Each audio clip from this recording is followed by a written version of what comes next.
She mocked my proposal plan, laughing with friends. 2 days later, she was begging at my door. I, 29 meters, have been dating Patricia, 27F, for 3 years.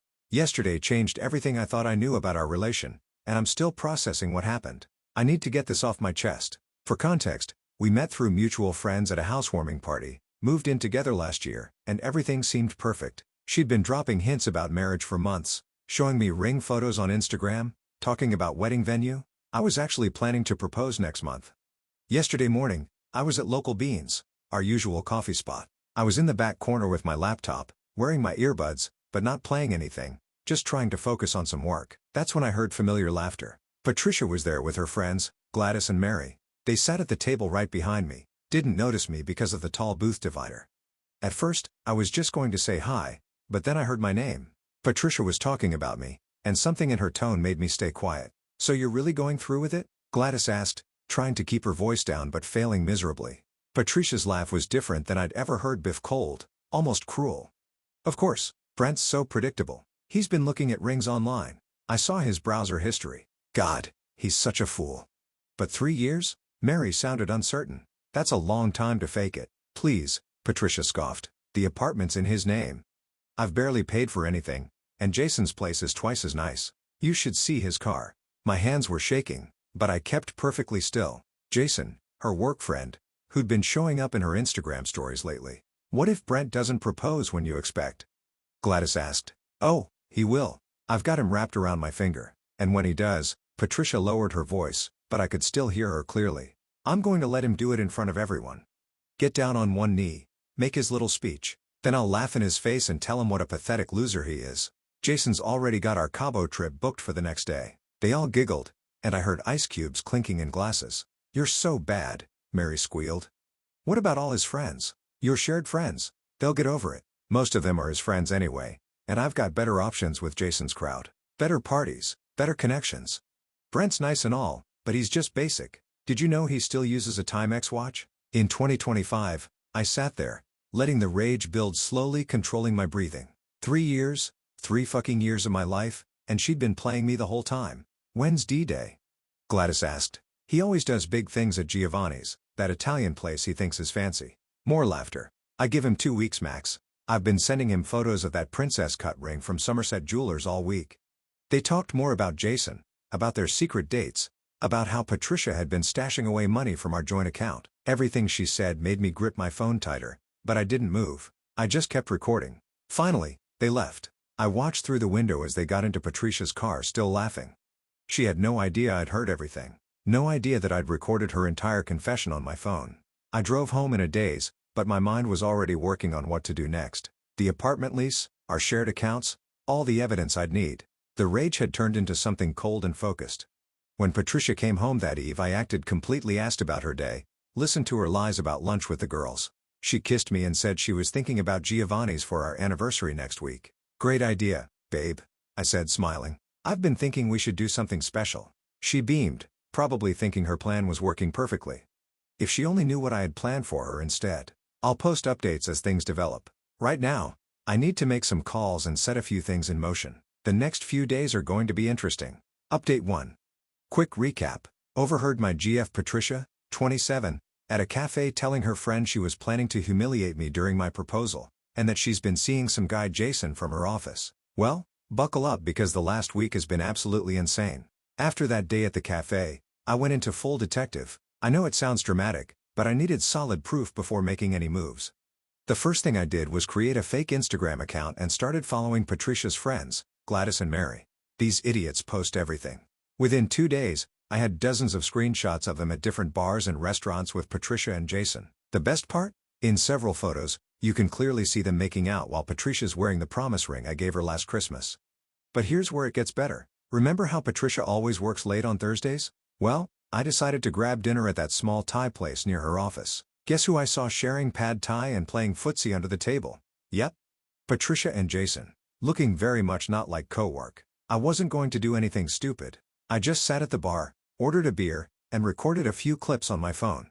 The funny part is how they were so caught up in their little world, they didn't even notice me. Patricia was literally wiping sauce off his chin while wearing my hoodie. The audacity of this woman. The next day, I ran into Gladys at the grocery. She looked like she'd seen a ghost. I just smiled and asked her how the cafe meetup was last week. She started stammering about how she had to go, but I kept her there by asking innocent questions about Patricia. "Oh, how's she doing with that big project at work? Must be stressful with all those late meetings." Gladys was sweating bullets. I decided to really twist the knife. I pulled out my phone and showed her the engagement ring I'd been planning to propose with. It was just a photo from Google. Her face went through about 5 different emotions in 3 seconds. She immediately called Patricia after leaving the store. I know because Patricia called me 5 minutes later, being suspiciously sweet and asking about dinner plans for the next few weeks. My friend Jacob helped me set up the next phase. He works at the same company as Patricia and Jason, but in a different department. Through him, I learned that Jason isn't just some random guy. He's actually in the middle of a divorce, which Patricia had no clue about. He's been feeding her lines about leaving his wife for months. I've been playing it cool, acting extra loving, and dropping hints about our future. Patricia's been eating it up, probably thinking her plan is working perfectly. Yesterday, she even left her phone unlocked while taking a shower. I didn't need to snoo her messages with Gladys were right there on the screen. He's totally going to propose soon. Everything's perfect. Jason says we can go public right after I dump Brent. Here's the best part. I've booked a table at that fancy steakhouse downtown for next Saturday. Patricia thinks it's for a proposal. Her friends all RSVP'd to come celebrate with us after. Even Jason's planning to be at the bar, coincidentally, to watch the show. Little do they know, I've got a whole different kind of show planned. I've already lined up a new apartment. My stuff's been slowly disappearing from our place. Nothing obvious, just things she wouldn't immediately notice. The ring box I'm bringing to dinner, it's got printouts of all their photos and messages, plus a special note just for her. The hardest part has been acting normal. Every time she kisses me or talks about our future, I have to resist the urge to call her out right there. But watching her dig herself deeper, planning my humiliation while I'm planning something much bigger, it's almost poetic. My hands are shaking just writing this, but not from sadness, from anticipation. Saturday can't come fast and I've got everything documented, witnesses lined up, and an exit strategy ready. Patricia thinks she's about to star in her own little romance movie, but she has no idea she's actually in a tragedy of her own making. I'll update again after Saturday, and trust me, you won't want to miss what happens next. Edit. Thank you all for the support. And to those asking, yes, I've got all the evidence backed up in multiple places. I'm not leaving anything to chance. Edit 2. A lot of you are asking about Jason's wife. Don't worry, she's gonna get all the evidence too. I'm not the only one who deserves to know the truth. Update 2. Everything went down last night, and I'm still processing it all. Thanks for the support from my previous posts. You guys helped me stay focused when I needed it most. I made the reservation at Bella Rosa for 7:30 p.m. It's not some fancy 5-star place, but it's the nicest Italian restaurant in our area, and Patricia had been dropping hints about it for months.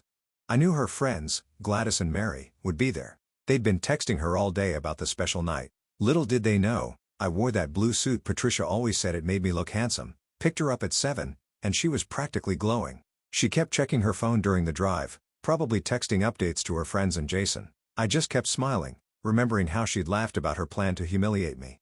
The restaurant was busy, perfect. Her friends were already there, phones ready to capture the moment. I spotted Jacob sitting at the bar, right where we planned. Patricia was getting fidgety by dessert, probably wondering when I'd get down on one knee. That's when I did something she didn't expect.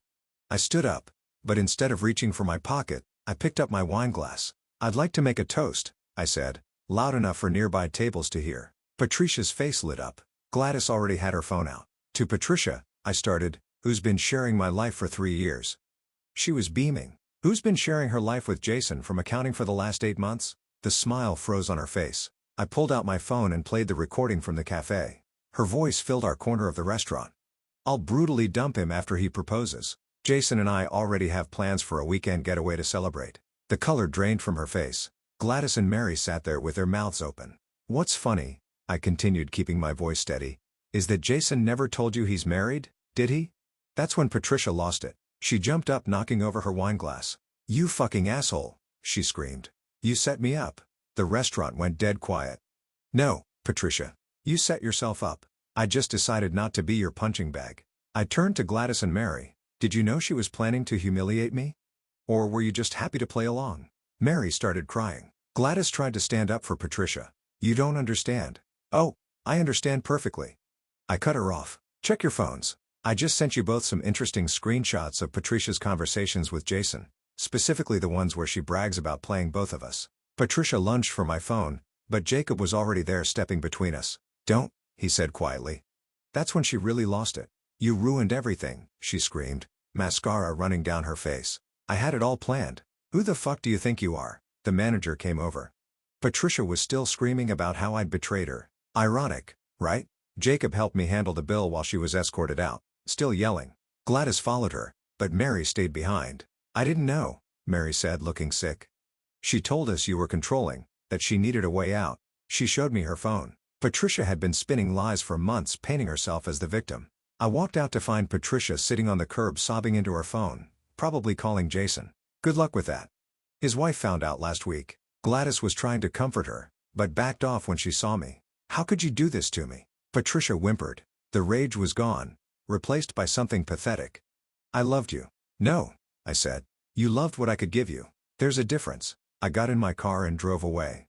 She kept calling and texting all night, switching between threats and begging. I blocked her number. This morning, my phone exploded with messages. Apparently, Patricia showed up at Jason's house at midnight causing a scene. His wife called the cops.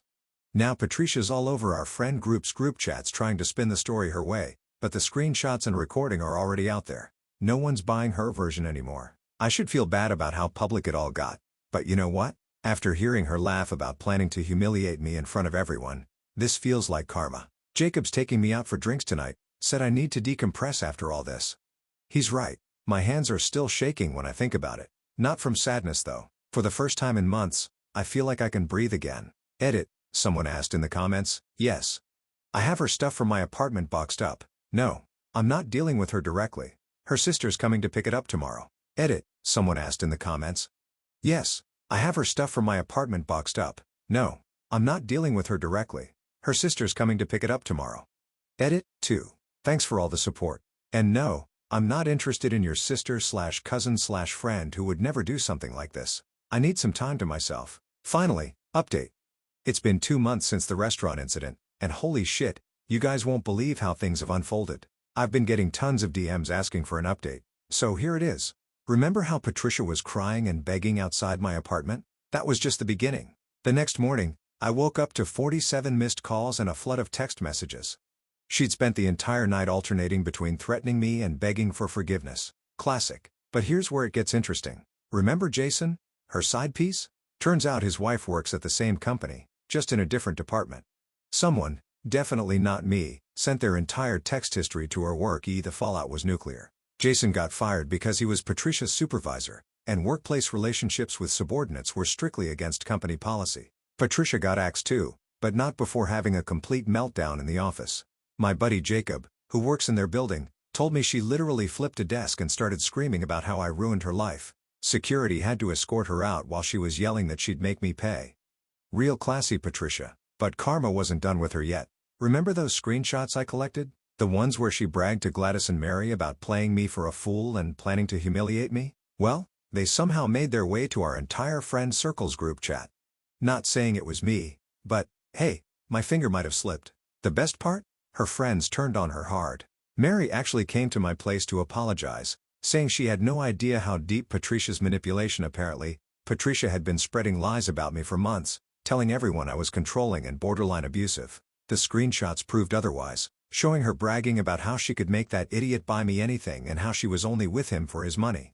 Joke's on her. I'm not even rich. Patricia tried damage control, but it backfired spectacular. She showed up at our favorite bar where everyone hangs out trying to tell her side. But Gladys, who'd been her best friend for years, just stood up and said, "You're pathetic," and we all see it now. Patricia threw her drink at her, got banned from the bar, and ended up crying in the parking lot while everyone watched.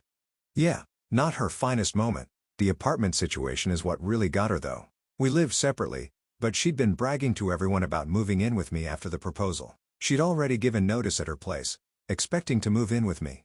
Now she's crashing on her cousin's couch because no one else will take her in, and with no job, she can't afford a new place. Last week, she showed up at my job site causing a scene, started screaming about how I owed her for 3 years of her life. My crew just stood there filming while she had her meltdown. That video's gotten quite a few views on our local Facebook.